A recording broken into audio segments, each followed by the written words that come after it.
นี่นอนในป่าคือนอนในชวนเขาโอ้หาอยู่หากินนี่ก็คักเลยนี่เนาะโดยประมาณ10 คนประมาณ10 คนโดยมีแต่ผู้ชายเบิดเลยบ่โดยผู้ชายอืแบบมเฮาก็บ่อยากนอนเนี่ยไปแล้วก็ย่านมื้ออื่นบ่มีรถไปแบบมันไกลโอ้เอาแสดงว่าไปเอาแห้งกับเจ้านี่นั่นไก่แห้งอันนี้เนาะโดยไกลวายแล้วแต่ว่าแม่นเราไปก้านคืนนี่เฮาเมื่อยอืมโดยอันนี้แหละพี่น้องเดี๋ยวสิเผาอยู่นี่ก่อนโดยโอ้มายังในคุน่ะฮะใช้มาเบิ่งอยู่หามาเบิ่งอันหนึงอยู่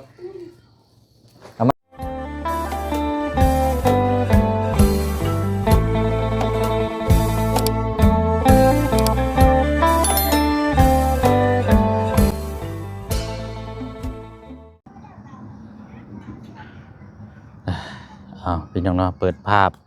เปิดมุมกล้องมากับผู้ใดเนาะทางอาเจืองเวียกงานซอยแห้งเขาเจ้าเนาะ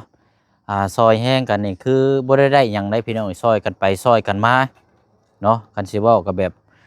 น้ำจิตน้ำใจด้วยความหักแพงกันเนาะแต่ละครอบครัวแต่ละหมู่เพื่อนแต่ละบ้านจะเฮ็ดกันแบบนี้เนาะพี่น้องเนาะผู้ช่วงสีเมื่อยแห้งเบิ่งนี่เนาะป้าช่วงสีนอนแอร์แร่เลยแหละนอนบ่แดงนี่เนาะเอาเนาะกะมาอัปเดตเยี่ยมยามทำข้าวทางน้องเพิ่นอีกน้ำกันเนาะพี่น้องเนาะแล้วก็แจ้งพี่แจ้งน้องน้ำกันอีกเนาะพี่น้องเนาะกราบทักทายสบายดีและสวัสดีพ่อแม่พี่น้องเบิดสุขุสุคนเด้อพี่น้องเนาะพบเจอกันอีกคือเก่าคือเดิมเลยพี่น้องเด้อเนาะพอดีว่ามาหากมาแต่หาทางน้องซอนพี่น้องเนาะแล้วก็พ่วงมาพี่ได้พี่น้องเนาะทางน้องซอนเอาหนูให้2 ตัวเนาะก็สิได้มาเผาอยู่เพิ่นเอาเจืองแล้วก็เอาไว้กินมื้ออื่นเนาะกับทีมงานพี่น้องเอาแล้วก็ทางห้องน้ำเนาะพี่น้องเนาะก็ยังชะลอก่อนเด้อบัดนี้พี่น้องเนาะชะลอก่อนเพราะว่าขาดงบเนาะงบมันพอดีก้ำกึ่งบ่ใช่ว่าสิสั่งนั่นมาก็มันก็ได้ยามใดก็ได้นะพี่น้องแต่ว่ารอให้ทางค่าสร้างมาก่อนเนาะค่าสร้างบ่มีก็เลยจะสงัดไว้ก่อนบัดนี้พี่น้องถ้าค่าสร้างมาเมื่อใดก็แม่นว่าลงมือเลยเนาะสำหรับทางห้องน้ำไปเอาละพี่น้องผู้จูไพ่อยู่อันนี้เนาะ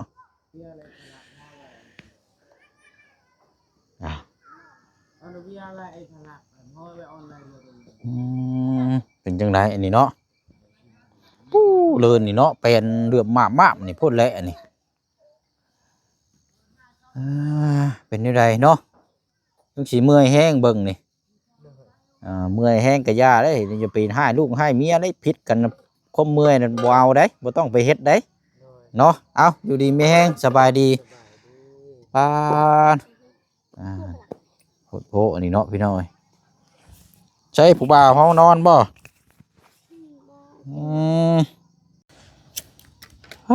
เอานอนพลักน้อยนี่ขึ้นไปนอนแล้วเนาะโดยมานอนอันหัวแรงแทบบาดนี่สิตื่นจักมุ้งบาดนี่จักแหละวันนี้เฮาไปนอนอยู่ป่าผลได้อันนี้เนาะซอยเวียกเพิ่นนี่คือเฮาบ่ได้หยังนี่คือต้องซอยกันเนาะโดยคืนนี้นอนในป่าคืนนอนในชวนเขาโอ้หาอยู่หากินนี่ก็คักเลยนี่เนาะโดย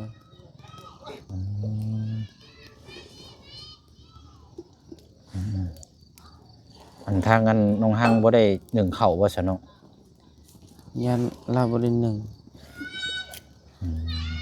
มื้ออื่นนี่ไปบ่มื้ออื่นยังไปแบบมันกระเจ้าขึ้นบ่หมดยังประมาณ3 คัน3 คัน 4 คันบ่ดึกแทะนี่เนาะโดยมื้อนี้ก็ได้ขึ้น3 คันนั่นไปแต่เช้าบ่มื้ออื่นกะโดยไปแต่เช้าแบบมันเขายังค้างในนั้นเฮาปะบ่ได้ต้องไปบัดนี้อ้ายก็เริ่มถามเจ้าไปซอยเขาเจ้าแต่บัดนี้เวียกของเจ้านี่ยังมีอยู่บ่ตอนนี้โดยเวียกต่อน้ำไผน่ะ เวียกนี่เด้อ เวียกแบบว่าคือมันนี่คือแบบว่าขากับเจ้าสิมาช่วยเจ้าหั่นนะ แม่นยังมีเฮาไปเอาแห้งเขาแล้วเขาไปส่งอีก บัดนี้อันมาส่งเจ้านี่เป็นอันอิหยังก็มันนี่ของชุมเจ้าเองบ่ของพ่อ ของพ่อตอนนั้น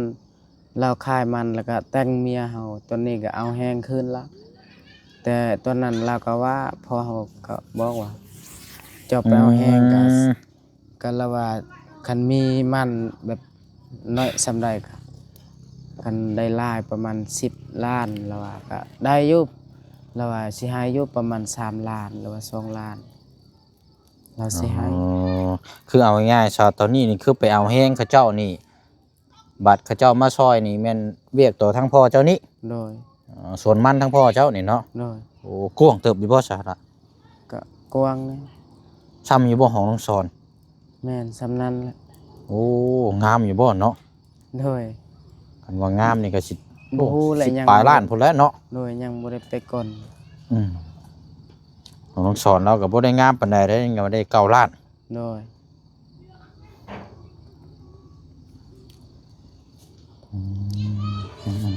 ตอนนั้นพ่อกนมันแล้วก็เราแต่งเมียเฮาบัดนี้ซอยเขาอีกเอาเหือเอาแห้งให้เขาอีก โอ้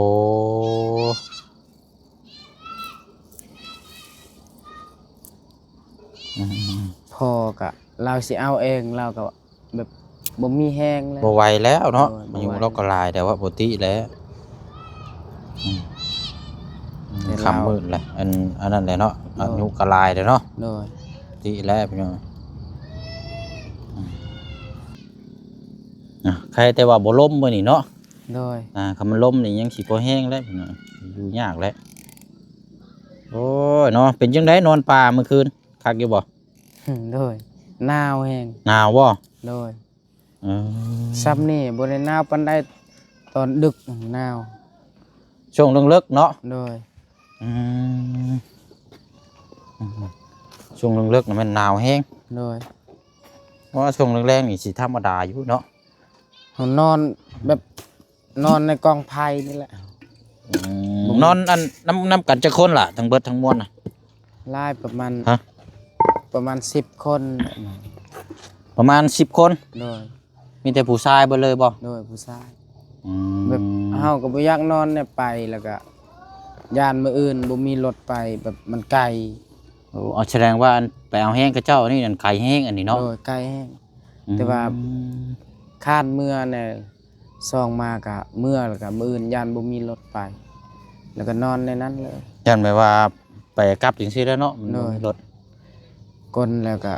ผู้มีรถหันเข้ากลับ อืม บัดเฮาก็ขอไปจนน้ำหมูกอาย ปกติแล้วเนาะ โดยแบบไกลๆนี่ใครแน่ย่างเอา แสดงว่านี่ไก่ก็บ่หมองอันสวนชุมเจ้า โอ้ยไกลแต่พุ่นอยู่สวนน้องซอนหั่นแหละไกลสิฮอดสวนน้องซอนนั่นแหละทางก็ทาง สวน ไป กล้วยเห็นบ่ โดยยังบ่ฮอดปานใดอยู่สวนน้องซอน อืม ขึ้นภูรถอันนั้นรถยีนจนบ่กล้าไปทางเนี่ยคาช่องคัน ทางมันยากเนาะ โดย เอาซะเนาะมีแต่ว่าจากยามใดแล้วสิเบิดเวียกตัวนี้เนาะ โดย แต่ว่าก็ถ้ามีเวียกในครอบครัวเฮาก็คือไอ้เว้าอะนะแบ่งเวลานํเนาะ โดย แบ่งเวลานํแต่ว่าตอนนี้ก็มื้อเช้านี่ได้ทรายก็มาแล้ว โดย ทรายมาส่งแล้วแต่น้องหังอยู่เบิ่งนํกันมีแต่ว่าตอนนี้เนี่ยเรื่องของน้ำก็ชะลอก่อนหั่นแหละเพราะว่ามันงบเนาะบ่เรื่องงบขาดค่าสร้าง โดย ค่าสร้างเพิ่นก็อยากได้น้ำบ่เชิงทำน่ะเพิ่นก็เอาซ้ำเก่ากับเพิ่นน้องสอน โดย เอาอยู่4 ล้านกีบไปหน่อยเนาะแต่ว่างบนี่มันกำกึ่งน้ำมาอยู่ก็มีอยู่3 ล้านกับ100,000น้อยๆแล้วบัดนี้อุปกรณ์ที่เป็นกระป๋อกกระแป๊กก็ยังบ่ทันได้ซื้อมานะก็เลยอยากเอาเงินจำนวนนี้เอาไว้เก็บตก โดย แล้วอยากเอาเงินจำนวนหนึงถ้าว่ามีน่ะก็เอาไว้ค่าสร้างถ้าได้ค่าสร้างก็สิให้ทางเพิ่นมาพร้อมดำเนินการเลยเพิ่นก็รออยากมาเฮ็ดอยู่ทางสร้างเฮากันแต่ว่าเอาเฮ็ดไปตามงบมันละอันทางปูนทางหยังก็หาแนวมาพกไว้ก่อนล่ะเลย โดย ปูนนี่แหละทางอื่นน่ะบ่พกก็ได้ปล่อยไปรถบ่เป็นหยังดอก โดย อืม อันนี้พี่น้องสำหรับทางงบสมทบทางรถจักรก็จักเป็นจังใดเนาะพี่น้องเนาะก็ยังบ่มีวีแววอยู่เนาะทางนี้ก็มีแต่ทางบ่บุญบ้านป่าพุ่นแหละพี่น้องทางเพิ่นสิมาแจ้งอีกทีนึงเนาะจะมีมาเพิ่มโดยคือรู้สึกว่าเดินทางขึ้นมามื้อนี้บ่จะฮอดนั่นแหละพี่น้องเนาะเอาเดี๋ยวจู้ไผเนี่ยขออนุญาตหน่อยเด้อโดยเว้าต้องขออนุญาตได้พี่น้องอาสิเผาหนูนำว่าน้องสอนให้หนู2ตัวโดยแล้วเผาแล้วนึกว่ามื้อนี้สิได้เฮ็ดกินกับทีมงานนะพี่น้องหนูว่าให้แล้วเราได้แม่นเราไปก้านขึ้นนี่เฮาเมื่อยโดยอันนี้แหละพี่น้องเดี๋ยวสิเผาอยู่นี่ก่อนโดยโอเคให้เผานี่ก่อนแล้วก็อันนี้ปิ้งหมูนะชื่อมาฝากเด้อโดยเอาละเดี๋ยวจังอุ่นเด้อโดยอุ่นเอาเดี๋ยวพากันกินข้าวนึ่งแล้วบ่จักแหละเฮาก็หากับเมื่อบ่ได้กินข้าวห่วยไว้ได้เนาะหิวข้าวหิวน้ำได้เอาแล้วก็มีอยู่ในนี่มีอยู่10ห่อนี่หลายแล้วในกล่องนี่เด้อเอาไว้ต้มกินใส่ผักใส่หยังแล้วชุมเจ้าก็ปลูกผักหลายอยู่กินได้มีแต่มันก็ยังมาบ่มีเหือมีแห้งใส่ผักน้ำเนาะโดยเดี๋ยวจะได้เผานูนี่ก่อนจังหน่อยพี่น้อง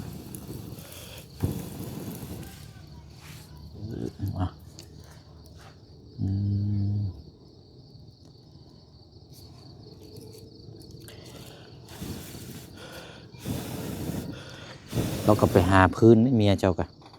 น้องหังหาพื้นมาจุบอกนี่ได้เขาอ่อนให้มือนี่เนาะหาก็มาห่อนมาฮอดเสื้อผ้ายังบ่ทันได้ถอดอยู่นี่เนาะโดยยังถูกแล้วเนาะเมื่อน้ำกันกับน้องสอนจำเจ้าไปเฮ็ดน้ำกันฉันบ่เบียกนะโดย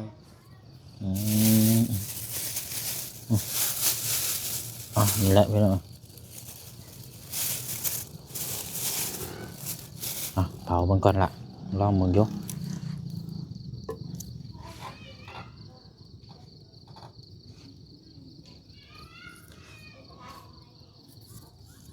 เผาเลยมาช่วยก่อนแหละนั่นก็คือบ่อยากหุ่งแท่นคือบ่อยากติดแท่ไผ่กันเนาะเลยหม้อช่ำบาน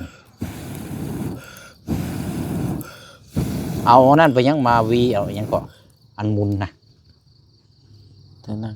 ตัวมุนอันเป้าคนเด้อยู่ในบันดุงเขาเห็นกระเจ้าขายอยู่เพื่อนน้องปูนาเนี่ยพี่น้องอยากได้จับชาชีนี่ป่วยจะโบต้องนั่นเลยนี่สบายนั่นนะเลย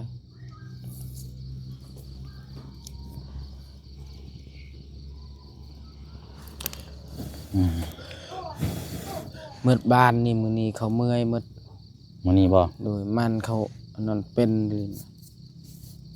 มันเขาเป็นแล้วก็แบกกันหนักในมันหากระเฮ็ดปีกายคันเชื่อว่าก็ถือมันเจ้าของงามนะนี่เนาะโดยก็เดินเมื่อยแน่จังน้อยเนาะแต่ละคนกันบัดกวางอีกประมาณ2 เฮกตาร์บัดกวางทุกบัดรถมา3 คันใส่เทื่อนึงเลย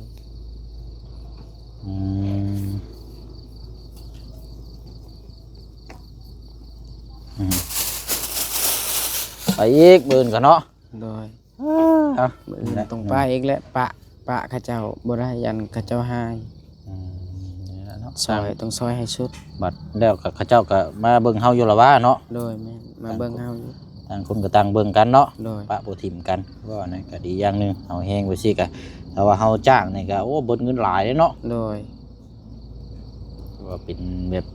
มิติแบบอีกแบบนึงนะพี่น้องแต่ว่าเฮาจ้างเฮาอย่างนี้ก็โอ้จ้างก็บ่ได้ซ้ำมันน้อยเบิดหลายเนาะโดย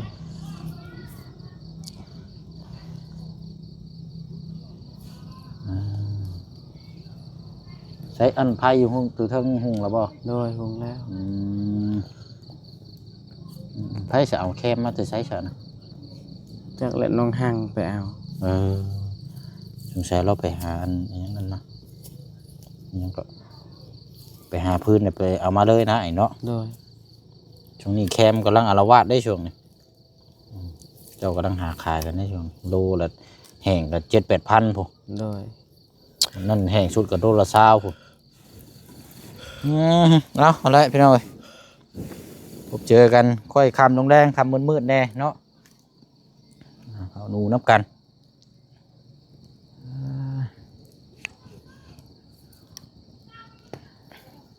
กันว่ามีหลอกไพ่นี่เนาะใส่ตารางนี่ โดย เพราะมันหูอีกจังน้อยเนาะว่ามีเครื่องของนี่โซลาร์เซลล์จัก3-4หลอกนี่ก็ว่าสุดแล้วเนาะ โดย กันว่านั่นก็แบบเอาใส่ลักนี่ใส่ลักตะหนาเฮือนนี่พังลักขึ้นจักหลอกหนึง โดย หุง4ไปนี่ บ่พังรักเบิ่งนั่นน่ะเยิงไปพุ่น ให้มันมีสองมุมเนาะ โดย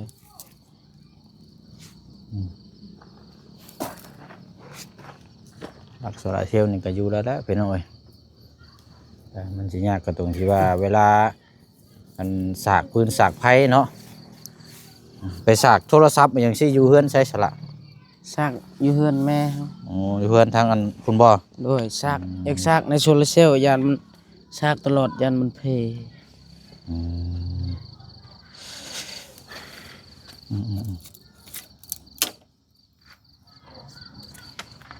ไอ้หลอกมันหุ่งคักยี่หลอกเนาะตัวเทิงกันเนาะ โดย ใหญ่ในเสียนเอา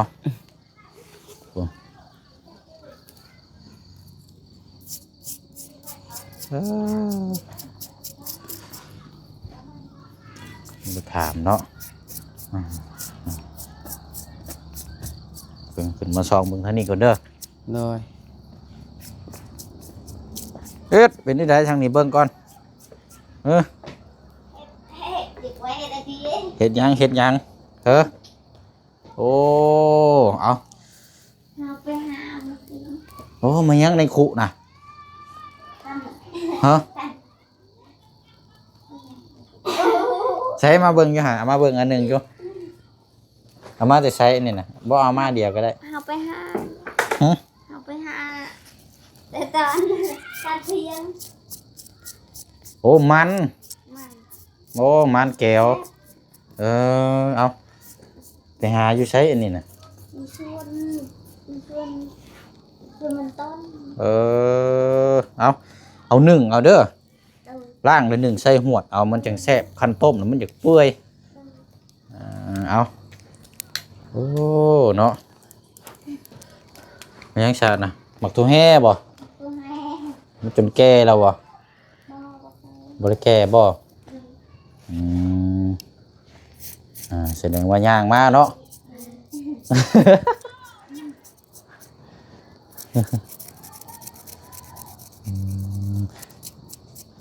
ได้ยังได้เห็ดกินแรงนะล่ะ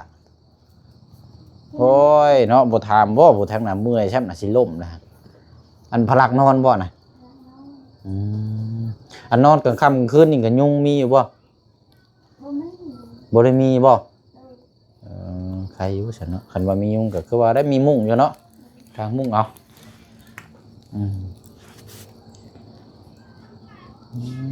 เอาเราไผกับหุงนี่แหละพี่น้องย่อข้าวย่อน้ำมาก็นั่งกินกันอยู่นี้นี่กะกิเลาะน้ำในนี่ก็กระตุกนี่เนาะแต่ว่าถ้าเป็นไปได้ก็โย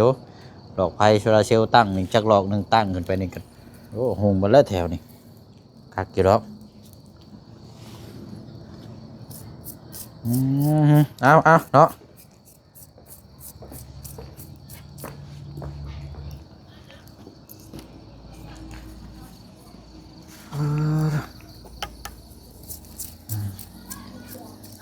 ใครดอกเนาะอาบน้ำอาบในกันน้ำประปาอยู่นี่แหละ โดย ง่ายอยู่ดอกบัดกันว่านั้นอาบ ให้มันเศร้าเมื่อยก่อนอาบน้ อาบน้ำหัวน้ำหยังมันยากคือว่าแหละ ำมันยังบ่เศร้าเมื่อยเป็นไข้แล้ว ปวดแห้งเลยเนาะ โดย มือนี้เจ็บเมื่อแขน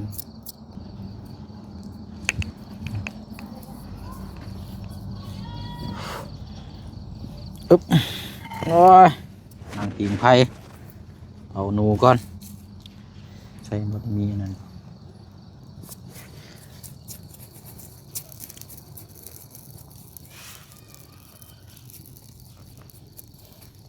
ที่ช่วงนี้แหล้วมันเป็นแต่กินแนนูกะ โดย มันแน่คันว่าช่วงผ่านมาดูพวกผล บ่หนูตัวนี้แซ่บเลยตัวนี้ มันปานใดแล้วหมูวายเนาะ โดยมันบ่ได้กินหยังมันมีแต่กินหมักบก ถ้ากินแล้วเนาะ โดยมันดูแต่หุ่นไก่เติบมันอยู่ อืม ไปการมันก็ยากดึกมันมา คันมาบ่ลึกมันก็บอกบ่ โดย โอ้เนาะมันก็ฮอดมันก็มีเวลาได้หนูนี่ก็เนาะ โดยกกมันกิน เป็นน้ำกกคือกันน่ะมันกินกกมันบ่กินมันบ่กิน ส่วนหลายน่ะมันกินแต่หมักกระบกเนาะหนูนี่เนาะ กินหมักบก บ่กินมั่ว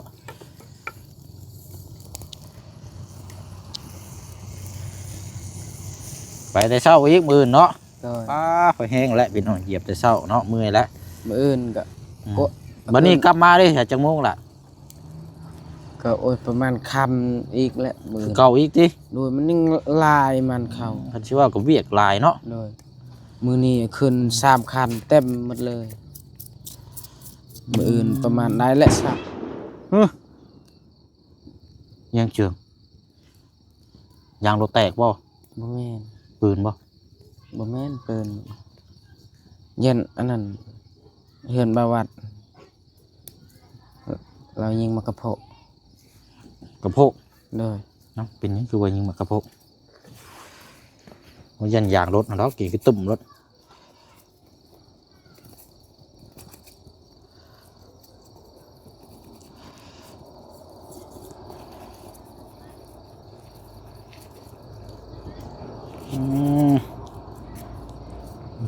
เอาเอาแล้วก็และพี่น้องมือหมดละจังว่ากันอันนี้ก็น้องทางน้องสอนเอาให้ โดย ไปเยี่ยมยามทำข่าวทั้งน้องเพิ่นอยู่นั่นกับพี่น้องจังไดก็เดี๋ยวติดตามรับชมเบิ่งนํกันว่ามีหยังไปมอบให้น้องเพิ่นแน่เนาะ โดย แต่ว่า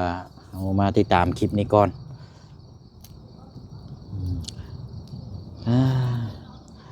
ไปซะเนาะมีแต่ว่าล่ำลาก่อนเด้อพี่น้องเด้อเนาะก็แวะมาเยี่ยมมายามนี่แหละเนาะเบิดมือเบิดเว้นพี่น้องเอ้ยพบเจอกันเมื่อคืนนี้ก็นอนอยู่พุ่นเนาะ โดย ลุงเมียก็นอนอยู่พี่เมื่อคืนนี้ก็นะก็นี่แหละพี่น้องฝากพี่ฝากน้องติดตามน้ำกันอีกเนาะเรื่องของน้ำของในเด้อพี่น้องเด้อเนาะถ้ามีมาเพิ่มเติมจังใดก็เดี๋ยวมาแจ้ง โดย แต่ก็เป็นพร้อมดำเนินการเลยมานี่พี่น้องเนาะ โดย คือทุกสิ่งทุกอย่างก็คือที่ผ่านมาก็เฮาขับเคลื่อนด้วยทรัพย์แล้วมันไวเนาะพี่น้องเนาะแต่เฮาก็เป็นคนที่ติดตามเวรงานแน่เนาะมันขึ้นกับเฮานำอีกพี่น้องเนาะแล้วกับน้องเพิ่นอีกแน่คือมันก็หลายภาคส่วนคือว่าอ่อนแล้วพี่น้องต้องเบิ่งต้องแย่งน้ำกันเดี๋ยวนั่งพิงไพ่นี่แล้วจะน้อยกันจังสิเดินทางเนาะเดี๋ยวลาพี่ละน้องก่อนคลิปนี้เนาะ โดย บ๊ายบายเด้อพี่น้องเด้อเนาะอยู่ดีไม่แห้งน้ำกันเบิดสุขูสุคน ส เนาะ บายดีเด้อ ไปเนาะกินหนูสนั่นไปเลยแถวนี้พี่น้องเอ้ยเสร็จแล้ว